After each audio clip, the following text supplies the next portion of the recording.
இன்றைக்கி உங்களுக்காக ஒரு ஸ்பெஷல் செய்ய போகிறேன். சாரி, சொல்ல மறந்துட்டேன். வணக்கம், ரெமி கிச்சனுக்கு உங்களை வரவேற்கிறேன்.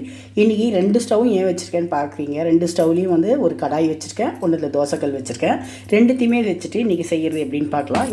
இந்த கடாயில் ஒரு 2 ஸ்பூன் எண்ணெய் ஊற்றிருக்கேன். இங்கே தோசைக்கல் இருக்குது. இந்த தோசைக்கல்லில் ஒரு வித்தியாசமான டிஷ் செய்ய போகிறோம். இது கார முட்டை கிரேவி சொல்லுவாங்க. தக்காளி கிரேவியை ஆம்லெட் கிரேவி சொல்லலாம். இதனுடைய பேர் நான் வச்சுருக்கேன் ஆம்லெட் கிரேவின்னு. நீங்கள் என்ன பேர் வேணால் வச்சுக்கோங்க. கார முட்டை கிரேவி சொல்லலாம், ஆம்லெட் கிரேவி சொல்லலாம். இப்போது இந்த தவாவில் ஒரு முட்டையை அடித்து ஆம்லெட் மாதிரி ஊற்றிப்போம். இது ரெண்டுமே எதுக்கு வச்சுருக்கேன்னா, சீக்கிரமாக ஆகிறதுக்காக, ஒரே டைமில் 2 ஸ்டவ்லையும் செய்து காட்டுறதுக்காக. அதில் கொஞ்சம் பொடி உப்பு போட்டுப்போம். கொஞ்சமாக பொடி உப்பு போட்டுப்போம். கொஞ்சமாக மிளகுத்தூள் போட்டுப்போம். சிம்மிலே இருக்கட்டும். அதுக்குள்ளே அந்த கடாய் சூடாயிடுச்சு. அந்த கடாயில் நம்ம பூண்டு போட்டுப்போம். இது காரமாக செய்கிற கிரேவி இல்லையா, அதனால் ஒரு பச்சை மிளகாவை கிள்ளி போட்டுப்போம். அதுக்குள்ளே முட்டை ஆம்லெட் ஆகட்டும். வெங்காயம், ஒரே ஒரு வெங்காயத்தை போட்டுப்போம்.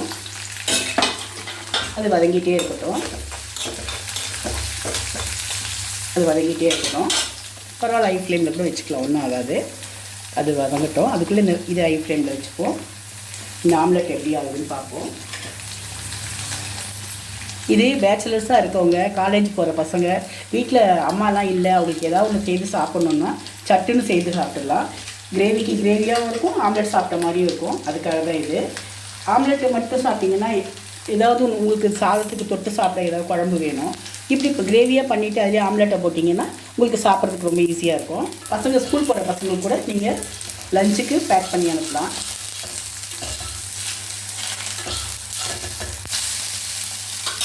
கொஞ்சமாக எண்ணெய் விட்டால் போதும், முட்டை தானே. அது கொஞ்சம் ஆம்லெட் போட்டு வச்சுருவோம். அதுக்குள்ளே இந்த வெங்காயம் என்ன ஆச்சுன்னு பார்ப்போம். வெங்காயம் வதங்கிட்டுருக்கு. அதில் கொஞ்சம் உப்பு போட்டுப்போம். உப்பு போட்டால் சீக்கிரமாக வதங்கிடும்.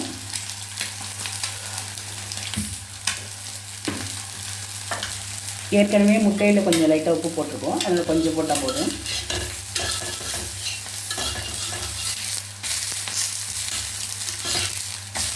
கொஞ்சம் முருகட்டும். செவசவன் ஆனால் கொஞ்சம் நல்லாயிருக்கும். அப்போ இந்த தக்காளி கிரேவியில் போடும்போது நல்ல டேஸ்ட்டாக இருக்கும். அதுக்காக கொஞ்சம் முருகட்டும். இப்போ எடுத்துருவோம். நெக்ஸ்ட்டு அடுத்த முட்டையை உடச்சி ஊற்றுவோம். மஞ்சக்கரு உடையாமல் ஊற்றணும். இந்த கோணெல்லாம் போச்சுன்னா நம்ம அப்படியே அதை ரவுண்ட் பண்ணிக்கலாம். அப்படி ரவுண்ட் பண்ணிங்கன்னா ரவுண்ட் ஆகிடும். அது மேலே கொஞ்சம் மிளகுத்தூள் போட்டுப்போம். ஏற்கனவே இந்த கிரேவியில் நம்ம தக்காளி வெங்காயம் போடுற கிரேவியில் நம்ம மிளகாப்பொடி போட போகிறோம். இதுக்கு சும்மா கொஞ்சம் டேஸ்ட்டுக்காக மிளகுத்தூள், ஆம்லெட்டுக்கு அந்த பச்சை வாசனை வராமல் இருக்கிறதுக்காக இது வறுபடட்டும். முட்டையே பார்த்துட்டு நம்ம வெங்காயத்தை விட்டுறக்கூடாது, அதையும் கவனிக்கணும். கொஞ்சம் மஞ்சள் பொடி போட்டுப்போம். அது கரிஞ்சிடக்கூடாது இல்லையா, அதையும் அடிக்கடி கவனிச்சுக்கணும். இந்த ஆம்லெட் முடித்தோடனே கடாயை இந்த பக்கம் மாற்றி வச்சுக்கலாம். சீக்கிரம் ஆகிறதுக்காக நாங்கள் ரெண்டு ஸ்டவ்வையும் எரிய வச்சுருக்கேன். இது பொறுமையாக போதுன்னா ஒரு ஸ்டவ்லேயே வச்சுருங்க. வீடியோ ரொம்ப லென்த்தாக வேண்டான்றதுக்காக நான் 2 ஸ்டவ்வையும் எரிய வச்சுருக்கேன். கொஞ்சம் கருவேப்பிலை போட்டுக்கலாம். ஆம்லெட் ரெடி ஆகிடுச்சு. இப்போ நம்ம தோசைக்கல்லை மாற்றிடுவோம். இந்த கடாயை இங்கே வச்சுக்குவோம்.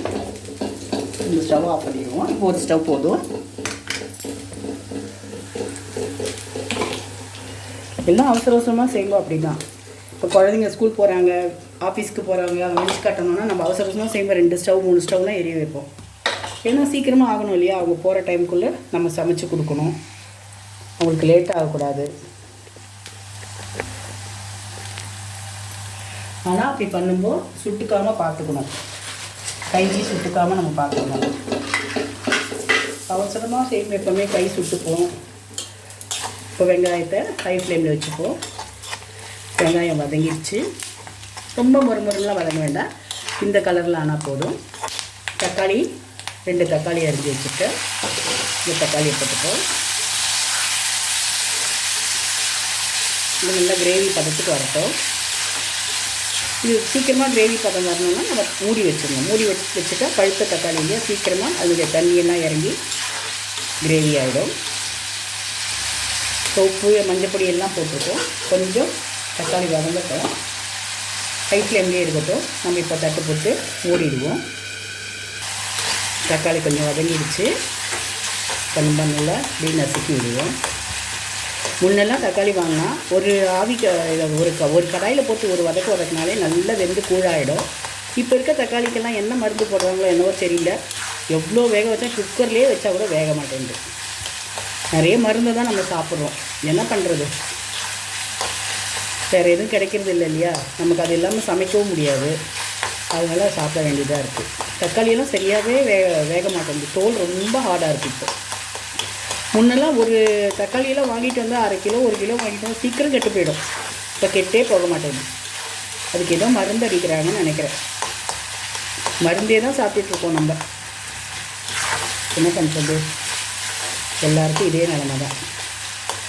அதனால தான் ஏகப்பட்ட வியாதிங்க என்னென்னவோ வருது. இதெல்லாம் நம்ம தவிர்க்க முடியாது.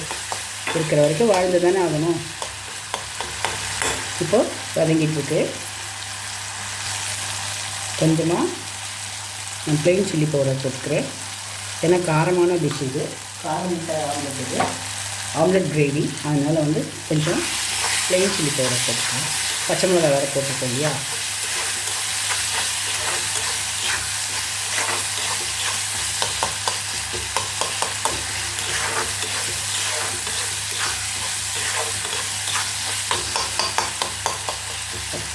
நல்லா தக்காளியை உடச்சி விட்டுருவோம்.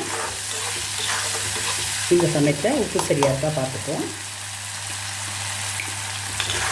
உப்பு சரியாக இருக்குது, காரமும் சரியாக இருக்குது. இப்போது இந்த ஆம்லெட்டை இதில் போட்டுப்போம். ஸ்டவ்வை கொஞ்சம் சிம்மில் வச்சுப்போம். ஆம்லெட்டை கொஞ்சம் மேலே போட்டு அப்படியே புரட்டி வச்சுப்போம்.